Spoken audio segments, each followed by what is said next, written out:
नमस्कार, जय हिंद, वंदे मातरम। मैं हूं डॉक्टर पंकज शर्मा और आप देख रहे हैं हमारा चैनल एसबीएन न्यूज।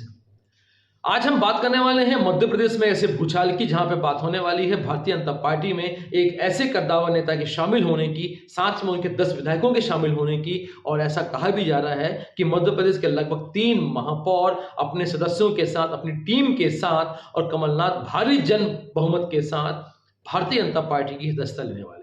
हाल ही में पता चला कि कमलनाथ, नकुलनाथ, उनके बेटे दोनों मिलकर नरेंद्र मोदी से मिलने दिल्ली गए हुए थे। अमित शाह और जेपी नड्डा से मुलाकात करने के बाद ऐसी अटकलें लगाई जा रही हैं कि मध्य प्रदेश में कांग्रेस में एक बड़ा भूचाल आने वाला, एक बड़ी सुनामी आने वाली है। क्या यह सुनामी भगवान श्री राम के मंदिर के निर्माण के पश्चात ही आने वाली है? क्या यह सुनामी ऐसी थी जहां पर कांग्रेस ने गैर हिंदुत्ववादी नीति का उपयोग किया, जहां पे गैर हिंदुत्ववादी नीति का उपयोग करते हुए वहां के कांग्रेस नेताओं ने लगातार वहां से पतझड़ के मौसम की तरह झड़ना चालू हो गए और वे कांग्रेस की सदस्यता को छोड़कर भारतीय जनता पार्टी के उस राम नाम की सदस्यता लेने के लिए तैयार हो गए, जिनके माध्यम से, जिनके अवसर से, जिनके प्रयासों से भगवान श्री राम का भव्य मंदिर का निर्माण हो सका है।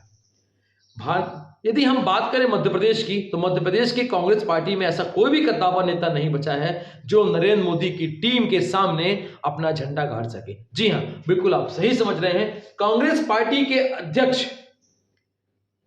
से इस्तीफा लेने के बाद कमलनाथ के मन में एक ऐसा उद्भाव उत्पन्न हो गया जिससे उन्होंने कांग्रेस पार्टी से मोह भंग हो गया। राहुल गांधी और कांग्रेस समर्थकों के बीच में हुई भगवान राम मंदिर के प्रतिष्ठा, प्राण प्रतिष्ठा को लेकर विवादित बयानों के साथ राम भगवान की प्रतिष्ठा पर न जाने का उनका फैसला शायद कांग्रेस की डूबती नैया को पार भी नहीं लगा सकता। काश वो भगवान श्री राम के मंदिर जाते तो शायद ये स्थितियां कांग्रेस में उत्पन्न नहीं होती हैं। तो आइए देखिए मेरे साथ पूरा न्यूज कांग्रेस में आज कमलनाथ की एक इनसाइड स्टोरी के साथ कि आखिर वास्तव में कमलनाथ क्या भारतीय जनता पार्टी की शरण में जाना चाहते हैं या भगवान श्री राम के उस भव्य मंदिर, भगवान श्री राम का अयोध्या निर्माण के समय उन्होंने जो 1,34,00,000 पत्र भेजे उसकी उन्हें याद आ गई और वास्तव में वो अपने आप को सिद्ध करना चाहते हैं कि वे हिंदू विरोधी नहीं है और ना ही वे राम विरोधी हैं। लगातार हमारे साथ चैनल को देखते रहिएगा। आज हम देखते हैं कमलनाथ की इनसाइड स्टोरी के बारे में। सबसे बड़ा सवाल यह है कि जिन कमलनाथ को पूर्व प्रधानमंत्री इंदिरा गांधी के तीसरे बेटे के तौर पर देखा जाता है, वह पार्टी छोड़ने की कगार पर कैसे पहुंचे। नवंबर-दिसंबर पर मध्य प्रदेश के विधानसभा चुनाव में पार्टी ने उन्हें मुख्यमंत्री का चेहरा बनाया और उनके नेतृत्व में चुनाव लड़ा गया। इसके बाद अचानक मध्य प्रदेश अध्यक्ष पद से उन्हें हटा दिया गया और जीतू पटवारी को अध्यक्ष बना दिया गया। पार्टी के कार्यक्रमों से भी उन्होंने दूरियां बना ली और फिर अचानक एक खबर उठकर आती है कि कमलनाथ, नकुलनाथ और उनके साथ 10 विधायक, 3 महापौर मिलकर ये भारतीय जनता पार्टी की सदस्यता ग्रहण करना चाहते हैं। कमलनाथ की नाराजगी के 5 कारण आपको भी जानने चाहिए। ये आपका भी फर्ज बनता है कि कमलनाथ आखिर कांग्रेस क्यों छोड़ रहे हैं। पहला कारण की विधानसभा की हार का ठिकरा। मध्य प्रदेश विधानसभा चुनावों में कांग्रेस ने कमलनाथ के नेतृत्व में चुनाव लड़ा। प्रदेश की 230 सीटों में से भाजपा ने 163 सीटें और कांग्रेस ने मात्र 66 सीट और भारत आदिवासी पार्टी ने 1 सीट जीतकर कांग्रेस ने विधानसभा चुनाव में हार का ठीकरा कमलनाथ के सर पर मढ़ दिया। उन्हें इसके लिए जिम्मेदार ठहराया गया। अन्य नेताओं ने भी उन्हें अलग थलग कर दिया और वास्तव में क्या कमलनाथ के पास कोई ऐसा चिन्ह था? अचानक अध्यक्ष पद से हटा दिया गया। विधानसभा चुनावों में हार के बाद कांग्रेस ने एकाएक अपने प्रदेश अध्यक्ष भी बदल दिए। राहुल गांधी के करीबी रहे जीतू पटवारी को प्रदेश कांग्रेस की बागडोर सौंपी। ना तो कमलनाथ से रायशुमारी की गई और ना ही उन्हें यह बताया गया और अचानक उन्हें बदलने का फरमान जारी हो गया। इससे भी कमलनाथ बहुत आहत हुए। भले ही सार्वजनिक मंच पर उन्होंने इसे छिपाया, लेकिन नाराजगी बिल्कुल भी नहीं छिपा सके। क्या इंदिरा गांधी के तीसरे बेटे कहे जाने में कमलनाथ को राहुल गांधी ने सौतेला व्यवहार कर दिया। केंद्र की राजनीति करना चाहते थे कमलनाथ की सक्रियता हमेशा से केंद्रीय राजनीति में रही है।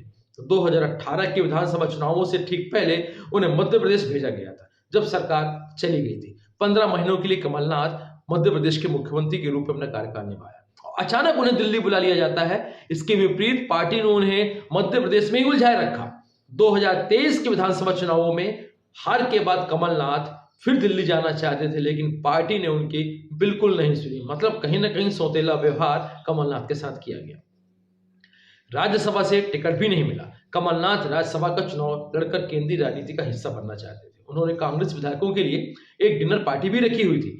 तब पार्टी ने मध्य प्रदेश से राज्यसभा के लिए सोनिया गांधी को चुनाव लड़ने का आग्रह भी किया था। जब सोनिया गांधी ने राजस्थान को चुनाव लड़ने के लिए तो दिग्विजय सिंह के समर्थक अशोक सिंह को राज्यसभा का उम्मीदवार बना दिया गया।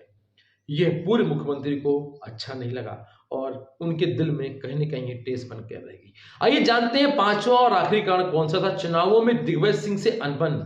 दिग्विजय ने ठाना है कांग्रेस को जड़ से मिटाना है। विधानसभा चुनावों के दौरान भाजपा से आए और कुछ विधायकों द्वारा पूर्व विधायकों के टिकट को लेकर पूर्व मुख्यमंत्री दिग्विजय सिंह ने भी कमलनाथ से अनबन हो गई थी।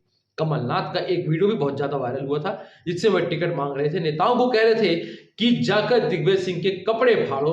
कमलनाथ खेमे को लगता था कि यह सब पार्टी के एक धड़े ने जानबूझ के कमलनाथ को मध्य प्रदेश की राजनीति से हटाने का काम कर रहे थे। उनके खिलाफ एक ऐसा माहौल बनाया गया था।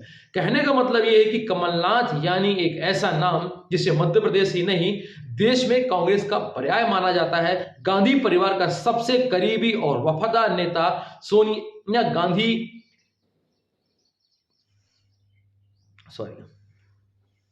गांधी परिवार का सबसे वफादार और सबसे ईमानदार नेता, गांधी परिवार की 3 पीढ़ी इंदिरा गांधी, राजीव गांधी और राहुल गांधी के साथ जिसने समन्वय बैठाकर काम किया, हमेशा गांधी परिवार और कांग्रेस के संकट मोचक बन के रहे।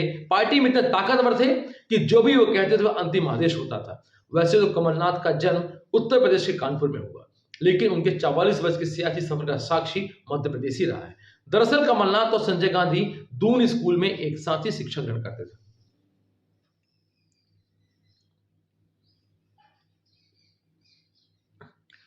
आइए मैं बात करता हूं कमलनाथ की राजनीतिक इनसाइड स्टोरी पर। तो लगातार हमारे साथ हमारे चैनल एसबीएन न्यूज से बने रहिए और इसको लाइक सब्सक्राइब और शेयर अवश्य करिए। मैं हूं doctor Pankaj Sharma, SBN news से हम बात करते हैं कमलनाथ की लाइव स्टोरी के बारे में। कांग्रेस के संकट मोचक बनकर रहे कांग्रेस के ईमानदार नेता कमलनाथ, जो कि जिनका जन्म उत्तर प्रदेश के कानपुर में हुआ था, लेकिन उनके 44 वर्ष के सियासी सफर का साक्षी मध्य प्रदेश ही बनकर रह गया। दरअसल कमलनाथ और संजय गांधी देहरादून के दून स्कूल में एक साथ पढ़ाई करते थे। वहां से दोनों की मित्रता हुई। आपातकाल के बाद जब संजय गांधी को जेल भेजा जा रहा था, तब कमलनाथ न्यायाधीश से भिड़ गए थे, तब उन्हें भी जेल भेज दिया गया था। यहीं से दोनों की दोस्ती और गाढ़ी हो गई। वाणिज्य मतलब कॉमर्स में स्नातक करने के बाद उन्होंने राजनीतिक सफर की शुरुआत पूर्व प्रधानमंत्री इंदिरा गांधी के मार्गदर्शन में की थी। इंदिरा गांधी के बहुत वफादार होने के कारण उन्हें इंदिरा गांधी का तीसरा बेटा भी माना जाता था। जी हां, इंदिरा गांधी ने राजीव गांधी और संजय गांधी के अलावा अपना तीसरा पुत्र भी मानती थी। कमलनाथ में 1968 में युवा कांग्रेस के राजनीतिक सफर की शुरुआत की। इंदिरा गांधी ने 1980 में उन्हें छिंदवाड़ा लोकसभा सीट से लड़वाया था। जब वे प्रचार करने आई थी तो कमलनाथ को अपना तीसरा बेटा कहकर गुहार मार्ग उन्होंने तीसरा बेटा कमलनाथ को कहा था। यहां से वे 9 बार सांसद रह चुके हैं और मध्य प्रदेश में अभी यही एकमात्र लोकसभा सीट ऐसी है जो कांग्रेस के खाते में है। वर्तमान में उनके पुत्र नकुलनाथ वहां से सांसद। आखिर पिता है तो भाई डर तो लगेगा ही। मात्र एक लोकसभा चुनाव में कमलनाथ को हार का सामना करना पड़ा। वर्ष 1996 के लोकसभा चुनावों से पहले कमलनाथ हवाला केस में गिर गए थे। तब उन्होंने छिंदवाड़ा से पत्नी अलकानाथ को चुनाव लड़ाया था। वे जीत भी गई। कमलनाथ जैसे ही आरोप मुक्त हुए तो कमलनाथ ने की पत्नी जो उनकी थी अलकानाथ, उन्होंने वहां से इस्तीफा दे दिया। वर्ष 1997 में उपचुनाव हुआ। तब भाजपा में सुंदरलाल पटवा को प्रत्याशी बनाया गया। वे चुनाव भी जीत गए। वे वर्ष 2000 से 2018 तक कांग्रेस के महासचिव भी रहे। आइए बात करते हैं कमलनाथ की और अंदर की इनसाइड स्टोरी के बारे में। पीवी नरसिम्हा राव से लेकर मनमोहन सरकार में कई मंत्रालयों के मंत्री रहे कमलनाथ। केंद्रीय शहरी विकास मंत्री, वाणिज्य एवं उद्योग मंत्रालय का दायित्व भी संभाला था। वन एवं पर्यावरण मंत्री के रूप में कमलनाथ ने विश्वव्यापी पहचान मिली थी। वर्ष 1991 में पृथ्वी सम्मेलन में रियो डी जेनेरियो ने प्रतिनिधित्व करने पर संसद में कमलनाथ को प्रशस्ति पत्र देकर भी सम्मानित किया गया था। केंद्र में उस समय यूपीए की सरकार थी। केंद्र में यूपीए की सरकार के जाने के बाद सन 2018 में कमलनाथ पहली बार मध्य प्रदेश की राजनीति में आए और मध्य प्रदेश कांग्रेस का अध्यक्ष बनकर सरकार बनाने में भी सफल रहे। वर्ष 2018 में विधानसभा चुनाव में कांग्रेस ने 15 साल बाद सत्ता से वापसी की और कमलनाथ मुख्यमंत्री बने। लेकिन करीब 15 महीने के बाद ज्योतिरादित्य सिंधिया और उनके समर्थक मंत्रियों ने भारतीय जनता पार्टी का दामन थाम लिया। उनके विधायकों के सरकार और पार्टी से अलग होने के कारण वर्ष मार्च 2020 में कमलनाथ को सत्ता अपनी गंवानी पड़ी। 2023 के विधानसभा चुनाव का नेतृत्व भी कमलनाथ ने किया, लेकिन कांग्रेस को बुरी तरह इस हार का सामना करना पड़ा। इसके बाद से ही कमलनाथ और राहुल गांधी के बीच दरार पैदा हो गई, मतलब बेटों के बीच दरार पैदा होकर सौदेला व्यवहार चालू हो गया, जिसके चलते उन्हें कांग्रेस छोड़ने का विचार करना पड़ा। अब मध्य प्रदेश में कांग्रेस की कमान कौन संभालेगा? यदि हम बात करें कि कमलनाथ खुद को अपना हनुमान भक्त भी कहते हैं, कमलनाथ स्वयं हनुमान भक्त हैं और उन्होंने अपने गृह ग्राम शिकारपुर में हनुमान जी का विशाल मंदिर बनवाया है। मध्य प्रदेश कांग्रेस के अध्यक्ष रहते हुए उन्होंने कांग्रेस के सभी कार्यालयों में सुंदरकांड और हनुमान चालीसा का पाठ भी कराया है। गणेश प्रतिमा की स्थापना भी की है। राम मंदिर प्राण प्रतिष्ठा का भी कमलनाथ ने स्वागत किया और 4,31,00,000 राम नाम पत्रक अयोध्या भी भिजवाए थे। तो क्या कमलनाथ अब भारतीय जनता पार्टी का दामन थामेंगे, या भगवान राम की प्राण प्रतिष्ठा के बाद कांग्रेस पार्टी को मध्य प्रदेश क्या पूरे भारतवर्ष में कहीं भी प्रत्याशी नहीं मिल रहे हैं कि जो नरेंद्र मोदी की टीम का सामना कर सके? तो लगातार हमारे साथ हमारा न्यूज चैनल देखते रहें। एसबीएन न्यूज में आप सबका स्वागत है। चैनल को लाइक, सब्सक्राइब एंड शेयर जरूर करेंगे। नमस्कार, जय हिंद।